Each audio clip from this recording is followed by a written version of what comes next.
30,000 milliwatts of power. Broadcasting almost across the valley. AM 1620, the Eagle Radio Network.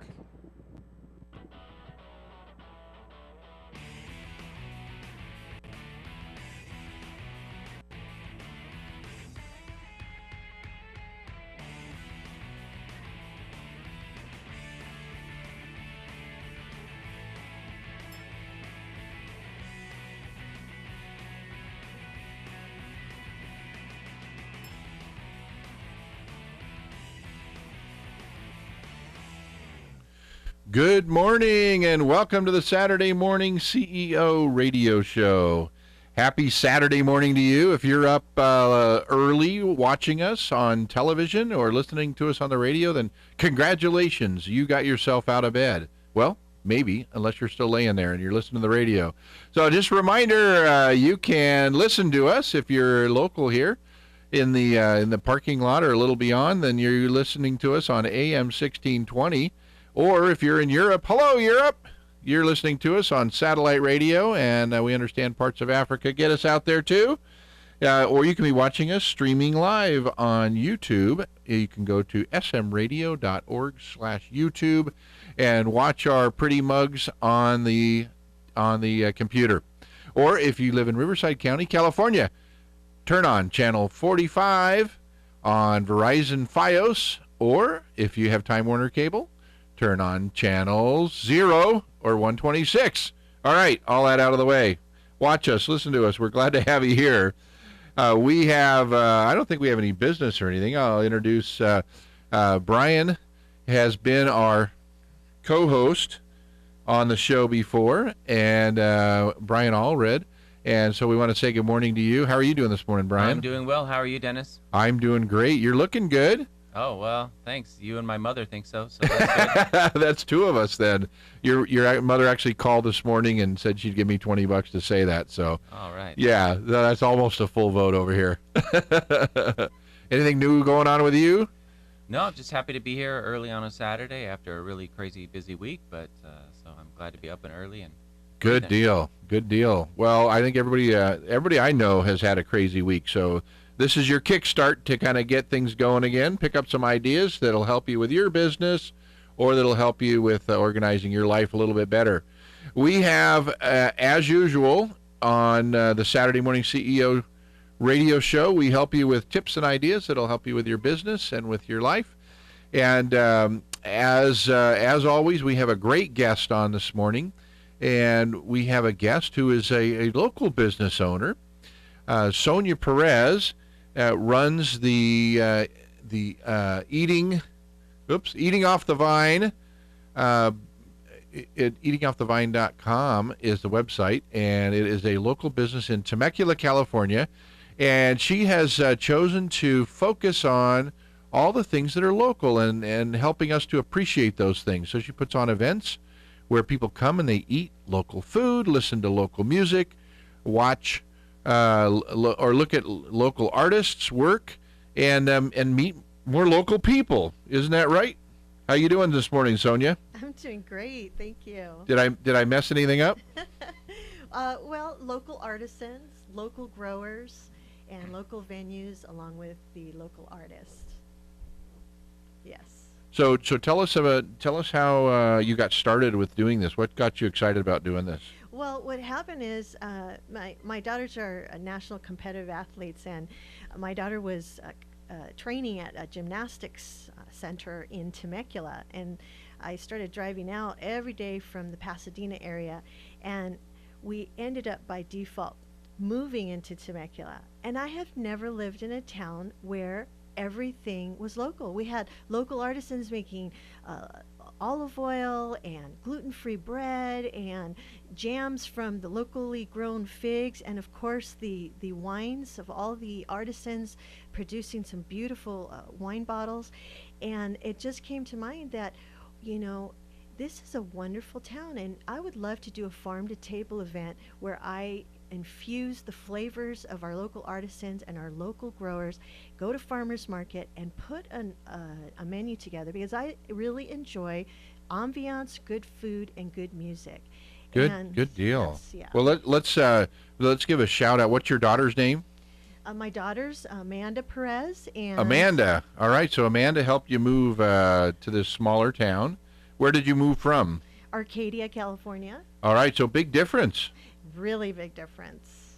So the feel of the town got you thinking about, let's take advantage of this fact that there are a lot of local talented folks and food and everything else, right? You are bringing them together. And also too, ever since I became a mother, I always really understood and did a lot of research about nutrition.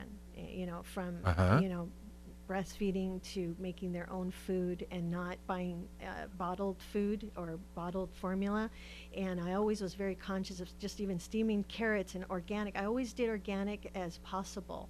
And so when I saw that our farmers market in Temecula had all of our local growers there and also producing organic produce, it was really amazing to me how much we had locally. And not just in Temecula. I mean, they come in from, Fallbrook and Riverside and Corona. So they come in and put on a beautiful farmers market, and I'm able to make some nutritional organic food with it.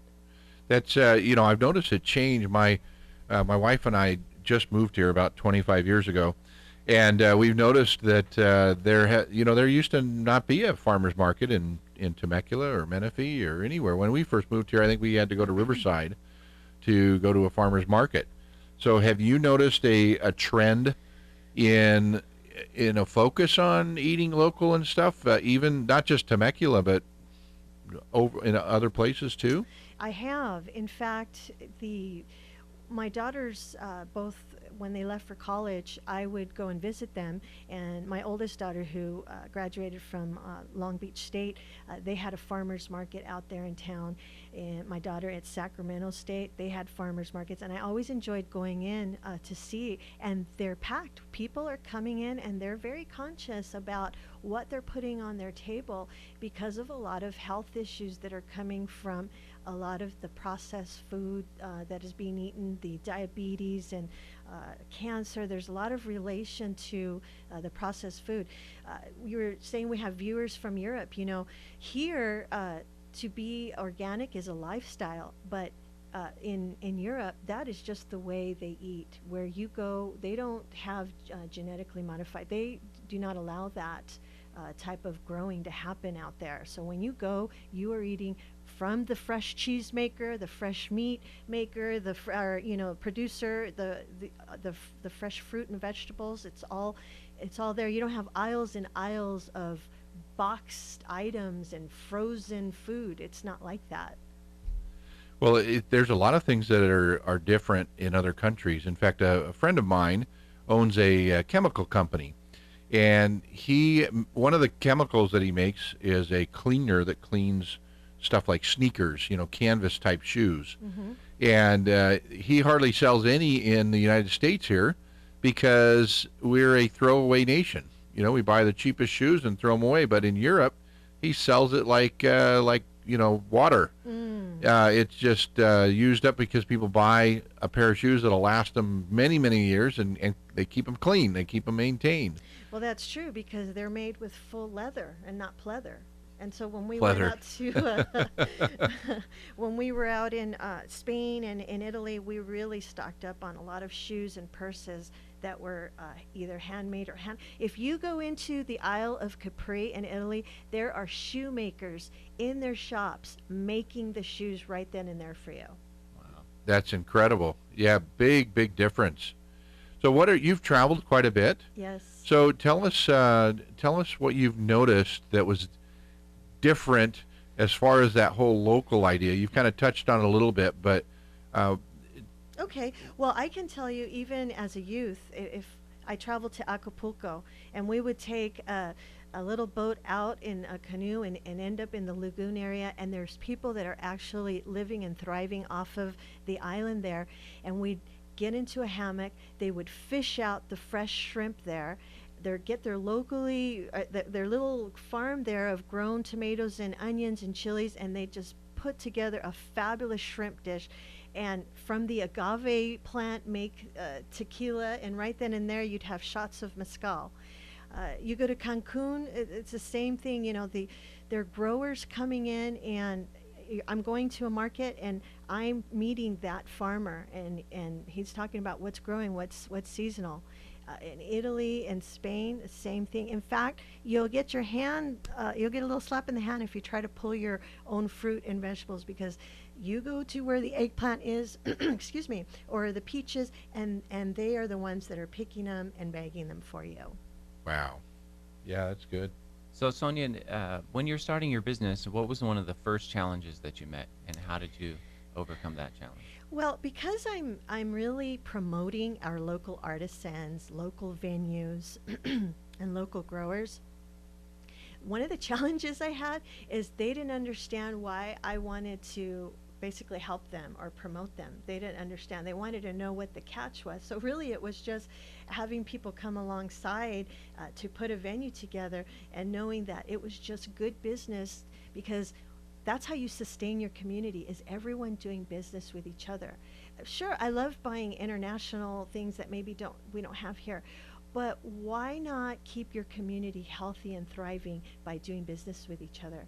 And so to get a venue together on one of the vineyards that maybe aren't one of the most popular ones, but still beautiful, I would promote their vineyard, promote the growers, the local artisans, and put the venue together. So for me, I think the challenge in the beginning was getting people to understand the concept and how it could be a win-win.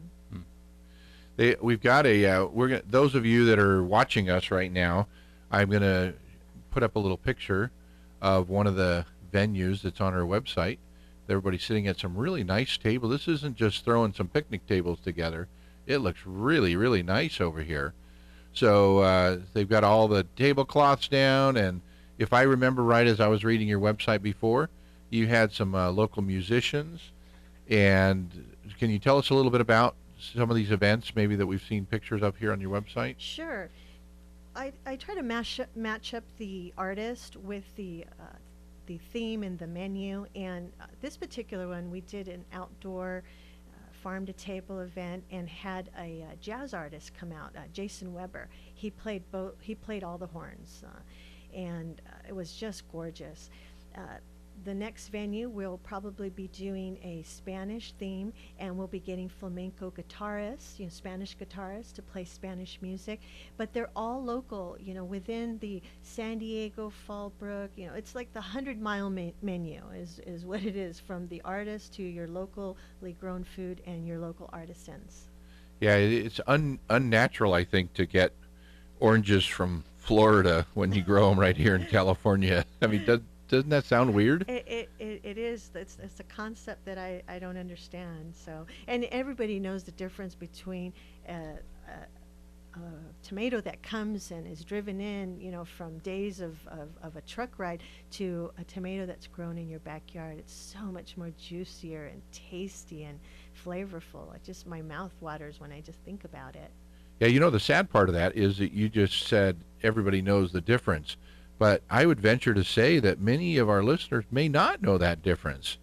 They're so used to buying stuff from the grocery store, they don't know the difference. Now, I've got 6 acres, so we have our own little garden and fruit trees and all that, so I definitely relate with you. But I think it's sad that there are many people out there that have never tasted something fresh off of a vine. Yes, you're probably right. Sometimes I have run into people where they're like, well, what's the difference? And also the understanding part of why organic is more important and more expensive, really, than just a regular grown tomato. The flavor and the nutritional value from the organic base and the unorganic is worlds apart. You mentioned something about the price difference too. Do you have any idea why organic is more expensive? Yes. The practices and the measures that are used to grow organic food, first of all, the heirloom seeds that are used that are not genetically modified, the way they don't use pesticides. There's a lot that goes into growing that fruit and vegetable. And then with all the laws to actually become a certified organic grower, there's a lot of expense with that too. And then it's always supply and demand. You see, if we are the shoppers, that's why they have those little key things that they like you to scan when you go to the market. They want to see what you're buying. What are you Right, buying? right. Right? But if more people are buying organic and they start to see, which more people are, because I'm starting to see a lot of sections now in your regular huge corporate raider markets Uh-huh. that are dedicating those aisles to organic boxed food, organic fresh grown fruit, where before you could only go to maybe a Whole Foods, a Sprouts, or a Roots market to purchase the organic fruit and vegetables. Interesting. Now, I've also heard, and I won't get too much into politics on here. That's a good friend of mine, Joe Messina, has a radio show where he really gets rocking and rolling on some of that stuff. But I understand, too, that there's a lot of the foods that are more highly processed receive a lot of government subsidies. So our taxes are actually paying for some of that reduction in price. And that's another reason. Does that sound correct to you? That's what I'm hearing. It is correct. It is correct. There's a lot to gain. The government has a lot to gain with putting those corporate market raiders. It's the lobbyists, and they're pushing. I mean, I was an advocate, and I was out there putting the ballots out and getting signatures for our food and canned products to be labeled non-GMO. Or GMO, good. Yeah, and yep. it didn't pass. The money that was behind the corporate raider markets, they surpassed the GMOs. But going back to what you're talking about, food, my oldest daughter, who was a competitive swimmer in water polo, I mean, you're talking about burning a lot of calories. The food that was going to sustain her for the day at school was just it had no nutritional value, and I don't know how many schools now have that garden factor on their menu, but Well, we're gonna take a quick little break. When we come back, we want to talk some more with Sonia about the differences between processed foods and non-processed foods, and we're going to talk to her a little bit about how she got this thing started as a business. So many of you, that's why you tune in here, is to find out what is it that is required to get a business started. So we'll find out some of the difficulties that she's gone through, how she's overcome them, and what steps that she had to take to get this little business started in Temecula, California. So stay tuned for our little break and come on back and join us and find out some more. We'll also talk to her about her being able to learn to speak better through Toastmasters. So when we come back, we'll continue with Sonia Perez.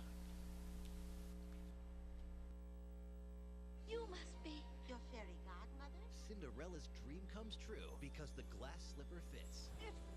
In our world, the right fit can be just as important, especially when it comes to car seats. Always choose a car seat that's the right fit for your child's age and size to make sure your little pumpkin gets there safely every time. Hop in, dear. Thank you. For more information, visit safercar.gov/the right seat. This message has been brought to you by the National Highway Traffic Safety Administration and the Ad Council. Chris, can you put the video game controller down for a second? I can talk and play. Oh, I'm totally annihilating this punk kid in Nebraska. I just feel like you're not acting like a grown-up in our relationship. Am too. Well, you still ride your skateboard to work, there's the comic book collection, the race car bed. Look, I'm young at heart, but I put money into my 401k every paycheck. I picked up a few savings tips at feedthepig.org. I have control of my financial life now, and that feels pretty grown up. Put away a few bucks, feel like $1,000,000. Putting some money from every paycheck into a savings account or contributing to your 401k can make a big difference later. For free ideas and easy tips on ways to save, go to feedthepig.org. That's feedthepig.org. So, I bet I look like a grown-up to you now. Well, except for the footy pajamas, I'd have to agree. This message brought to you by the American Institute of Certified Public Accountants and the Ad Council.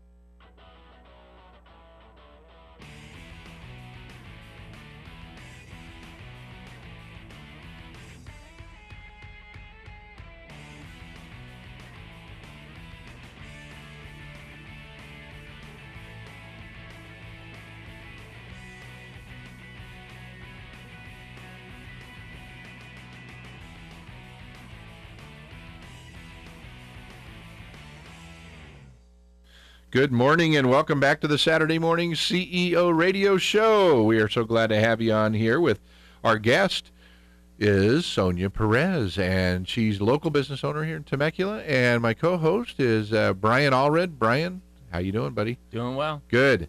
Hey, we as we left off, we were talking a little bit about school food, and everybody has some thought about school food, but let's talk to Sonia about the difference between good and regular. Well, as I was mentioning, my daughter, my oldest daughter, Sonia Perez, who was a competitive swimmer in water polo, she used to have to burn a lot of energy early morning and then practice after school. And I knew the food that was being served at school, and there was no nutritional value. And so what I would do is I would make her something fresh, packed with nutrition and energy boosting food, and take it to her to school almost every day. And she really appreciates it. Her friends used to get so jealous, and they'd want to have a bite of, her plates at lunchtime. But I really felt blessed that I had the time to be able to go in and run food over to her. Yeah, that's when you're making that kind of commitment to it. It shows that you're really passionate about the right eating the right foods. So there's a little bit of passion there to do that, but you actually took it a step further and wanted to give to your community. So tell us a little bit about what process you went through. Instead of maybe just finding some place that you could go eat local food and take care of your own family, you wanted to stretch this out to the community. So how did that passion turn into moving towards a business idea like you have? Well, I like to entertain, and usually we'd have Christmas parties or birthday parties at my house, and I would have just a huge a variety of entrees. And a lot of my friends and community partners would say, we need a place that has these kinds of food. Where can we go and find food like this? And I said, well, all that you're seeing here has been purchased at the farmers market and some of my local artisans, and I've just put it all together. But that's a really good idea. And so I started doing some research about farm to table events that are being held out in Oregon and different areas, and I wanted to do it. So I put menus together. I got together with a venue in the local area, and I just started putting out newsletters of what I was doing in the community and inviting people out for a venue of fun, food, and entertainment. So I want to ask you a little deeper question on this too then. If someone is listening in right now and they're thinking, gosh, I don't think there's anything like that in my community, and they're getting that little fire burning inside of them that maybe they could do this. So what type of businesses did you go talk to? How did you get the initial menu thing set up? Do you put some advertisers in there to help pay for it, or what kind of things did you do to make this thing actually work? Well, actually, I was just self-promoting. In the beginning stages right now, putting everything together, I had a lot of the vendors. So, for instance, if I was doing a gluten-free appetizer, the baker would provide the bread for that particular menu item. Okay. The local grower would provide the vegetables for that entree, and so on. And the venue would open it up to me. And because I was promoting everybody, so really when people would buy the tickets, it was to pay for the linens and the food and the tickets that they were purchasing online. So I would send out newsletters and then open up an event calendar, and people could go on the cart and purchase tickets. So let's talk about the marketing then. You sent out newsletters. Were they printed newsletters? Were they on email or email blasts? Social? Email media? blasts, social media. In fact, you can go on Facebook and look for Eating Off the Vine, and you can see some of those newsletters on my site. But I had a lot of interaction with a lot of the networking that I do with some of our local networkers like the IVBCF and our Wilson Creek, Pachanga, and I'd go in and I'd start meeting folks, and they were so interested in it, they asked me to invite them, and so I would add them to my email lists. Ah, okay. So you built your list up, and that's, I'm going to talk for just a second about the importance of that with a business. Some of you, if you're just tuning in, I've built some multi-million-dollar companies over the years, and I consult with a lot of businesses now. And she has just brought up something that I will tell you that most businesses don't do, but might know that they should, and that is to build your list. So even if you are an independent, let's say, what do they call? They're not called barbers anymore, right? They're cosmetologists or something like that. Yes. So even somebody like that should be collecting email addresses so that, if they want to run a special, a deal, or send out a email blast that says, hey, I'm going to be moving to this new shop or whatever it may be, your folks can follow you. If you don't grab their names, then you can't do that. So I think the fact that you mentioned building a list is very important. But I want to add to that too. I believe it's not enough just to build that list, but also to build a connection with that list. And how do you do that? Who's your audience? Which I know we'll be talking about that later about Toastmasters. But you want to know who your audience is, and you may find people at your networking events, and that connection that you start talking to them, so there's a face to that business. And that's why it's important to be out there, not just, hey, I'm throwing an email and this looks interesting. Sometimes that just works, but connecting with these people, they know who you are in the community, and it's just like knowing your local grower, or local artisan, local musician. You build this reputation, and people start to know who you are, what you do, and they want to work with you. Right. And you can build a great community by that, and Yes. get your community engaged. It may not be a community that you see when you are out in the networking, but it's a community of people that are interested in the same ideas that you're interested in. And that's how you can leverage that into being profitable. And Brian, you've been with networking groups and all that, like with BMI and some other groups like that. What is the importance of having a community? Well, the first thing that they tell you when you join one of these networking groups is to be there on a regular basis. And you do that because in the networking group, in the weekly meetings, a community is built. You get to know people, you get to know their families and their ideas and their passions, and that is how you start to build these community-based business relationships that can build referral base and lead you to other opportunities. And without that, if you're not there on a weekly basis, then if you don't engage in the community, then it just doesn't happen, and people lose faith in the process. But you have to really invest and go all in. Right. And I think, the community needs to enjoy the exchange back and forth. So, that feel of community, you probably, Sonia, feel it at an event itself when everybody's coming and there's a buzz and everybody's excited about trying the foods and all that stuff. That fun factor, I really think, needs to be there. In fact, that's we try to have some fun on this show, be a little relaxed and let people know it's okay to fail. You can make, don't be scared to death of business. Business can scare the heck out of some people. Well, I want to add to what you're both saying, and that is that a lot of people think, and this is why I love what I do, a lot of people believe that deals are made on the golf course. But I want to tell you that deals are made when you're breaking bread.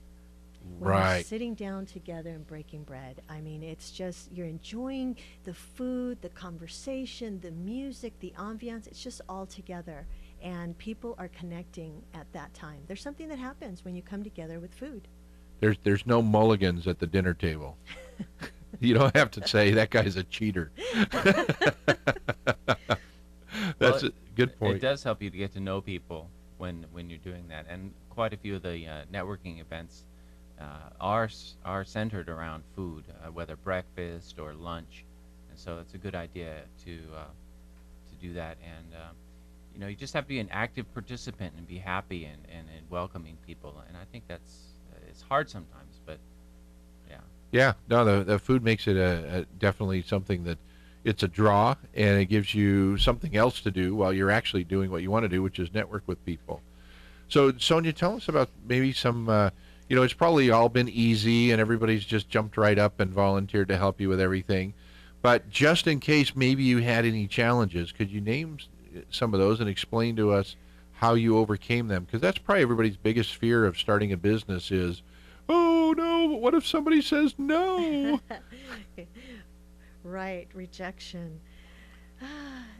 I want to say one thing that's challenging is it's all you in the beginning, which means I'm doing my website, creating my marketing, doing all of these different things. And those challenges minimize when you're attending business seminars or webinars and you're networking with other people, because they give you clues and insights of how to learn how to put newsletters together or your website together.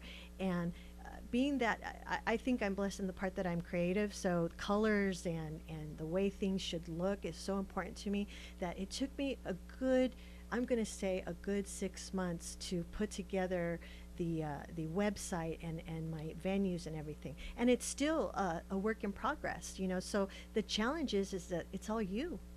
Well, can I ask you this? Did you wait to get started on your events and getting out networking until you had the website done? No, and to tell you the truth, the website came afterwards. But the newsletters were first. Like what I was doing was introducing people to me. All my travels, I would take them with me. Like we just went on the road with Eating Off the Vine, and I was traveling to farmers markets out in Zion, Yellowstone, Montana, Jackson Hole. And so I give them a sneak preview into what I'm doing and how it's happening outside of Temecula and what's happening in other communities. And I think that's important. I believe that a lot of business owners think that a website is so important and that that's the key to the business. But what you were doing is you were building interest. You were building your proposition and your value by giving people an idea into your life, and then you built the website. Yes. That's not necessarily the most critical thing. You have to get the ball rolling. Yeah, your communication with your potential clients or community or whatever is most important. In fact, I've probably had, I started my first business when I was 9 years old. There was no internet, and so I didn't have to worry about a website. But a business card was the big thing. Right. And I would have to say that when I was inexperienced starting businesses, I spent a lot of time trying to create the right letterhead and the right business card and all that stuff. But the companies I made the most money with that grew the fastest were the ones that I just started talking about with people, and they said, "Do you have a card on you?" And I had to make up some excuse that, "Well, I'm out right now," and I thought I need to get some printed. Right, and you just made a point about how marketing was done before. I owned a very upscale nail salon in Pasadena many years ago, and there wasn't websites and that kind of thing. And I would go out into my community, the same kind of thing, but I was advertising about how they can come and do their bridal showers at my shop. And I would meet the local restaurants, the local beauty salons and all the corporate offices, and I would invite them in for a time of relaxation, pampering, and they would tell their friends and then their friends. And so I was known in the community, but I was making the connection within the businesses in my own city, and that's how the word would get out. And then of course delivering the service when they would come in. Gotcha. Yeah, and I think you brought up something too, that you kind of let some creative thought processes happen, and I'll recommend that to all of you that are watching or listening to the show right now, is think outside the box. How can you expand your audience, your potential group of clients? In fact, Sonia and I were talking prior to the show about an idea of having children actually come and help prepare the food for their parents or something, and just a different twist on the same idea. So allow your thought process to jump out there a little bit, and you'll come up with some better ideas. So Sonia, tell me, when you first started, was it food that you started with, or did you actually think of the whole picture of the musicians and artisans and all that, and bringing that whole thing together, or was it a process that happened? Well, let me tell you how it happened. a good girlfriend of mine and we go out a lot into the community. And I am a solution-oriented person, and I was just complaining a lot about what I wanted to see. God, I want to have, outdoor seating. I want to have family style and have music, and I want to have a place like that. And so what happened was I had gone to Italy, and my husband and my kids, I kept telling them, I want to come out and take a cooking class out in the organic Tuscany. And I went out, and what was in my mind, what was in my head was happening in Tuscany. We went up to they have cooking classes in Tuscany, and there was a party of 6, and we learned how to cook some Italian dishes, and then he put us out in the garden. We had the lights, the ambiance, the music, the beautiful bottles of wine, and we were all exchanging ideas, and I said, I want this. I want to have my own place, and I want to do this someday. And oh, that's great. So you had a great experience in Italy that you're able to bring here and help to stir up the activity in Temecula. So a wonderful experience to have. So we're going to come back. We're going to take a little break here. Just to remind, if you're in the area here in Hemet and want to come by the Hemet Mall, the tiny little, we call it the 5-minute mall, then I'll be doing a book signing today from noon to 1:30. So if you want to come by and say hi, please do. And we'll give you a cute cake pop and a nice book, and we'll be back and talk about Toastmasters when we're back from the break. For the California Dental Association, Christy Yamaguchi. As an Olympian and daughter of a dentist, I know the importance of having healthy teeth and a bright, healthy smile. Tooth decay is the #1 childhood disease, more than asthma and obesity. That's why a new state law requires that kindergartners receive a dental checkup. So parents, prepare your children for school. Take your child to see a dentist. It'll make you smile too. For more information, call 800-CDA-SMILE. Do you suffer from the heartbreak of brain rot, feeling bored, sluggish, listless, not had a new idea in days, using electronic gizmos without a clue why they work? Now there's help. Ham radio, guaranteed to stimulate your corroding neurons and open a whole new world of excitement. To learn more about ham radio, go to helloradio.org. Side effects of ham radio usage include mental stimulation, desire for education, new career paths, understanding of technology, and cases of addiction have been reported. If you experience any of these symptoms, you're welcome. Ham radio. It's not your granddaddy's radio anymore. They were outnumbered, out-equipped. They had no chance of winning, but they had one huge advantage: General George Washington. The fate of unborn millions will now depend, under God, on the courage and conduct of this army. We have to resolve to conquer or die. Just as the leadership of one man helped form a nation, today leadership can transform the world. Pass it on from the Foundation for a Better Life at Values.com. It's like FM without the commercials. It's like XM without the quality. It's AM 1620, the Eagle Radio Network.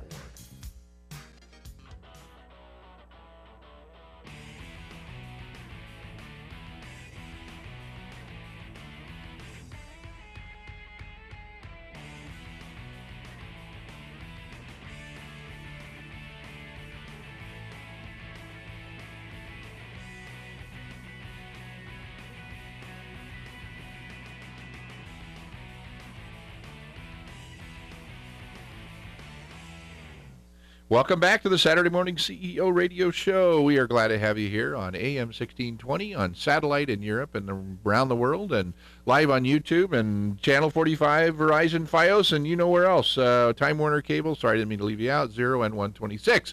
All right, we are back with Sonia Perez, and we're going to talk a little bit about her experience with a group called Toastmasters. And did that have some influence? We're going to find out if that had some influence on her and starting her business. So Sonia, tell her what the heck is Toastmaster? Isn't that a brand of a toaster? Toastmasters is a place that builds leaders and competent communication skills. So it is a club where a group of people come together each night, hold a meeting, and are able to present their speeches and to really grow as a speaker. I happen to have been am a member of Toastmasters also, and you can find them all over the place, can't you? Mornings, nights, Yes. weekends. that day between Saturday and Sunday they have meetings even, I think. Yes, that's correct. So how has it touched you? What got you interested in going to some kind of a club for speakers? Oh gosh, so many different ways. You know, my mother was a Toastmaster, and she used to take me to Toastmasters with her. And back then they held them in restaurants in a table, and it was more of an intimate, but I was always so shy. She would ask me to stand up, and I would just be sweating and turning red, and I did not enjoy it at all. And then as I got older, she was working with a youth program and doing a junior Toastmasters, and I saw the value in it. I still did not want to do it. But my daughter, my oldest daughter, Alessandra, was graduating from Cal State Long Beach, and my girlfriend Marie Waite of Ivy BCF kept saying, come with me to Toastmasters, come be a guest, you know. And I never wanted to, but I had to make a speech at my daughter's big graduation celebration party. Wow. And I felt like I needed to do it, and so that's when I joined. Oh, that's great. And so I know that there's some Toastmasters out there that are listening this morning who said at least they promised they would on Facebook. A bunch of people were saying that they were going to. So what do you want to say to them? Because now you're running a business. It has helped you maybe be able to speak better with people, and you're a big radio star guest now and all that good stuff. So what would you recommend to those who are in Toastmasters, or maybe those people that want to learn to speak better? How has it changed your life? I first want to say that I really believe that whatever you put into anything is what you're going to get out. And so I encourage anyone that is in Toastmasters that they go 100%, because everything they do or give to that club is going to come back to them threefold. And that's what happened for me. Is I really went in there just wanting to learn how to speak in front of people. And as I started to learn the concepts and all the nuances of being a speaker, it took me to that next level of knowing who my audience was, how to get my point across. And it not only helps you to be a better speaker, it helps you to be a better parent, a better wife, a better communicator with your employees. You just name it. That's good. I want to be a better wife. Sonia, can I ask you a question?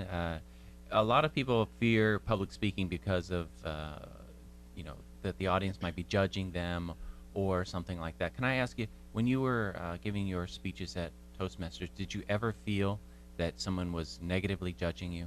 No, it's a very comforting and encouraging environment, and everybody comes in the same way, where they're coming in with either shyness or fear or whatever it is to speaking, and everybody supports you to grow as that speaker. And I never felt that way. If anything, it was my own thinking of, what are they thinking? How are they feeling? But that's not what was going on out there. It was just that internal conversation. Gotcha. And isn't that the truth, that most of the times in business, the thing that stops us the most from success is ourselves? I believe you're right. And I work with the youth. I have a junior Toastmaster, junior leader speaking off the vine, and that's what I tell them, that I started just like them. And when you're a teenager, you have a different fear, like, oh, they're going to talk about me, they're looking at me. There's this whole I would say a personality crisis that's going on as a youth, and that venue really helps them, because I let them know that there was a time that I would go up in front of people and be so nervous and being afraid of what they were thinking of me, and I wanted to get to a point where I could get in front of a group of people and just be myself and be comfortable in my skin and speaking to everyone as if we were just sitting down having a cup of tea. And the kids really, that resonates with them. What you were mentioning all the things that helps you be a better, better business person, better mom or dad, or better wife. And I interrupted you with my dumb joke about being a better wife. But let's go deeper here on specifics for a business person. What do you think that Toastmasters has done for you, and how has it helped you to promote your business, or maybe negotiate deals with other people with your business? How has it specifically helped you in your business? Well, when you're going through Toastmasters, you can use the platform for sales, marketing, persuasive speaking. And you're getting feedback from your fellow Toastmasters as to what they're hearing. So you learn how to say what you mean and mean what you say. And what ends up happening, if you really want to expand, in fact, I can give the example with you, Dennis. We were talking, you were asking me about my business, and the next day you promoted it. And what you got from what I was talking to you about was local.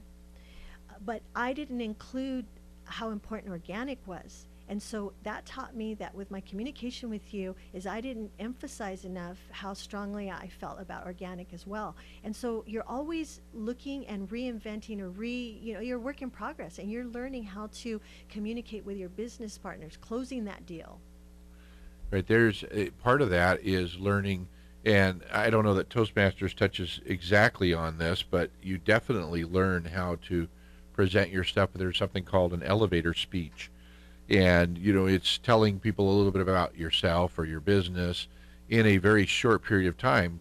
Example, on the elevator, you only have a few floors to tell people something. I've actually had those real experiences where somebody asked me something as the doors were closing, and I had to laugh inside thinking, okay, here's my elevator speech. You have something prepared. Yet, wouldn't you say that Toastmasters is a good source to help you to learn how to prepare for communicating? Absolutely. You only have a few minutes on the floor with that person, whether it's in that elevator, in front of a networking event.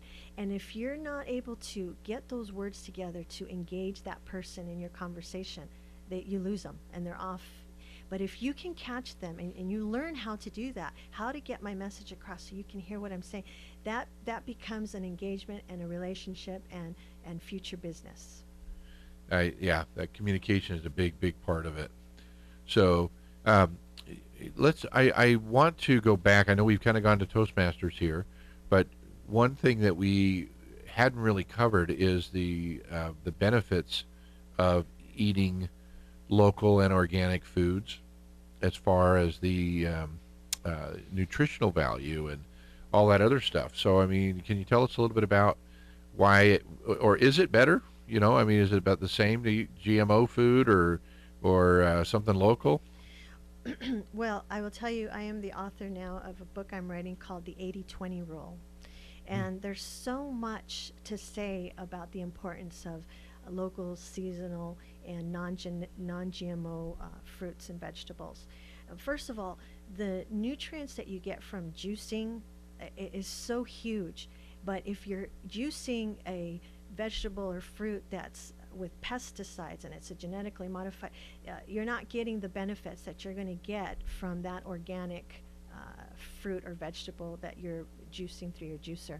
And it goes through and hits every cellular part of your body. It hits you right away. That's why juicing should be drank within the 72 hours to get the full value of nutrition. But when you're buying organic fruits and vegetables, you're getting the true tomato, the true eggplant, and so on. When you're buying non-organic, they're usually 99.9% genetically modified. What is that?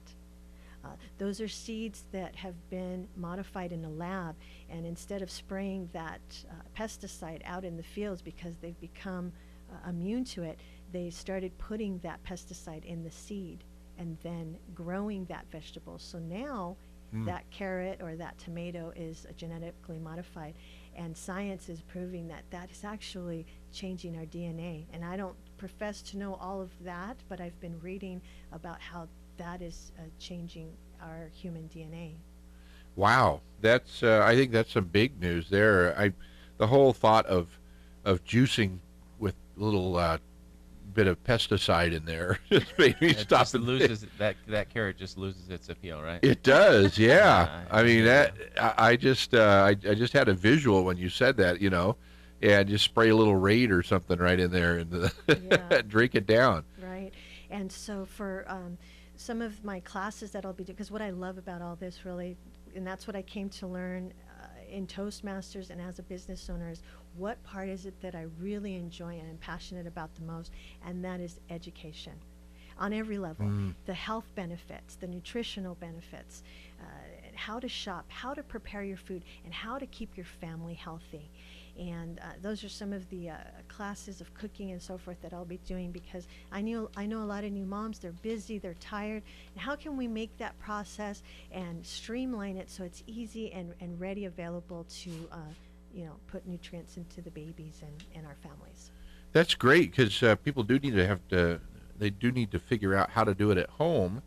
Coming to one of your events is nice, but you probably don't do it 3 times a day, right? Where everybody can come for every meal. That's right. So they need to understand how to do it. What are some basic tips that you can think of to share with families that they could start doing right now to make their food healthier at home? Yeah, and all that will be in my book, but I will give you some tips, and that is planning. The same way you plan your week, most of us do have a calendar of events and we know what's going on for the week. Plan your meals for the week. That way you're not tempted to run out and buy, the local pizza, fast food. Right. So if you plan what you're going to eat for the week, you shop for it, you can prep it and have it in your refrigerator. So all you do is when you come home on Monday, you're going to fold in and make your homemade spaghetti, or because you've already got your sauce ready and your vegetables are cut, and you can even cook off your grass-fed, free-range chicken and already have it ground, cooked with its spices. And when you come home, you just boil up that pasta or whole wheat. Well, I've asked a lot of questions along the way here today that maybe I was asking them like I'm dumb, but is it more healthy, all that? But I'll have to tell you, I am a big supporter, because we do have our own chickens, and we do have we go and gather our own eggs, and some of them we let them sit and grow into little chicks, and we do have our own fruit off the trees and vegetables out of the garden. And the coolest thing, I think, is to find out that there are a ton of different foods out there that we didn't even know existed. Like my wife did, what are they called, heirloom carrots or something last year, and there were like 7 or 8 different color carrots. I didn't know there was white and purple and red, and Right. and they all had slightly different flavors, taste, and she'd slice them kind of thin and put a little olive oil on them and a little bit of cheese or something, put them in the oven. Oh my gosh, I felt like we were in heaven. And with that, there's also different nutrition and vitamins and minerals that come from the different colors of vegetables. Like, I don't know if you've ever had a yellow watermelon. Yes. Okay. If you go on my website, I have a little background about the nourishment and the differences of the flesh and the flavor of both, a red or a yellow watermelon. And that's what's interesting, is the color of your vegetables also some contain more iron or more calcium. And a lot of people think, I have to drink milk, to build up my bones. But you can actually get more calcium out of a cantaloupe. Wow. Yeah, it's important to know that. So, and a lot of people don't realize that. For instance, and I'm not promoting that you need to do this, but there are people who are, vegans, and they have learned that you can get plenty of protein from spinach and other, dark green vegetables and other things. So, whatever it is that you're doing with your food, I think that food is one of those things that happens so often in our life that we need to understand it, make decisions. Right, and that's why I'm writing my book, The 80-20 Rule, because to tell you the truth, I am a foodie, and although I can have a vegan menu and make a beautiful dish that's flavorful, I love it, and I can go without meat. But every now and then, I like to have a nice piece of protein. Sure. So I would probably not ever go all the way vegan, just because I do enjoy, good cuts of meat and free-range chicken. And Dennis, I've got to come over. Are you kidding me? A hot egg off the press? Yeah. Yeah, they're good. That with my chile verde over it and some homemade tortillas. Let's go. Yeah, that's the way to go. And those eggs are so much more tasty. And I bet you the yellow on that yolk is really vibrant and deep. It is. It is, yeah. And the shells, we've got green eggs and brown eggs and white eggs, so I like the variety. My grandmother, when we used to visit her, my father's from the by the way, I have Latin origins. I'm from northern Spain from my mother's side, and then my dad is from the Caribbean side of Mexico. And so when we would go visit in the summers, I would get to run around with these chickens and get the hot little eggs, and they were brown shelled, and I'd cook them. And I remember the flavor of that and all of the different things that were growing on their gardens, and me coming home and noticing the difference of flavors as a young child. Yeah. I've been in the kitchens of my grandmothers, my friends, all my multicultural, as far as I could remember. Once I could hit the kitchen counter is when I was in there. That's good. Hey, do you believe in accountability, that we are more successful if we are accountable? I do, 100%. Great. So I'm putting you on the spot then. Can you give our listeners and our viewers a date that you expect to have your book done? A date? Well, with everything I have going on, I'm going to say that... Pick a realistic one. It will be ready by March of 2014. March, which day in March? Okay, March 25th. March 25th. All right, you've heard that now. So now she's made herself a commitment. Yes. Thank you, fellow Toastmaster. There you go. Hey, that's what it's all about, right? You've got to make it happen. That's what friends are for. She's not coming back on our show again, that's for sure. So tell us, we've got a few minutes left here on the show, and some people are going, they're like, wow, this is incredible. I want to come to one of these events. I want to buy your book, all this kind of good stuff. So tell us how people can get in touch with you. If you want to give out any website, phone number, credit card numbers, anything like that, this is your time. Okay, well, you can find out more about me and the events that I do on www.eatingoffthevine.com. Okay, and you're looking at a flyer right now here. Is that for what you're talking about? And my next event that's coming up will be in Temecula, and I will be holding a cooking class, and you will be cooking like the Spaniards. We are going to cook this flavorful, savory dish called paella, and it is a huge vat of it's an authentic rice from Spain, and we fold in seafood, and so the land, the sea, and vegetables are all folded into it, and I show you how to make this beautiful, flavorful dish, because we are coming up with Christmas holidays, and you can impress your guests with this lovely dish. Oh, that's great. And this is when now? This will be held on Sunday, September 29th from 2 to 3:30, and you can register online at www.eatingoffthevine.com. Eatingoffthevine.com. Excellent. Well, we sure appreciate having you here on the show today.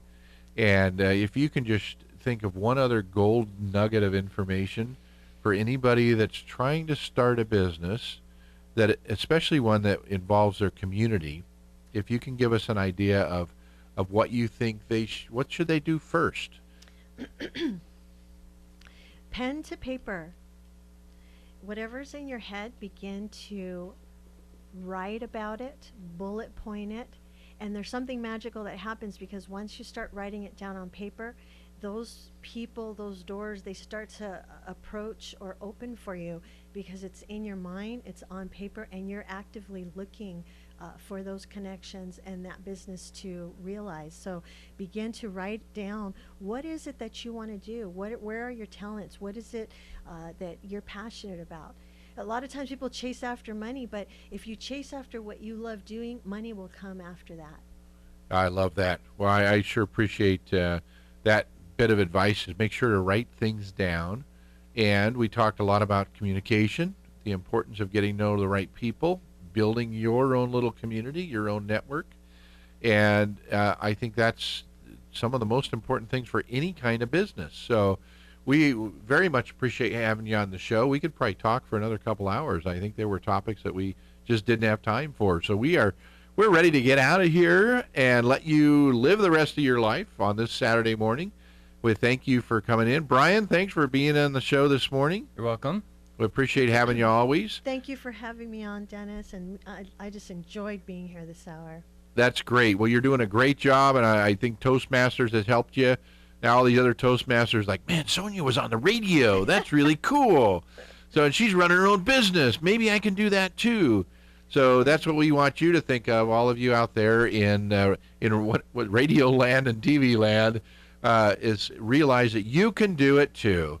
And so go to eatingoffthevine.com, make some contact with Sonia, go to one of her events, and have a great day. We will see you next Saturday here on the Saturday Morning CEO Radio Show. Bye for now.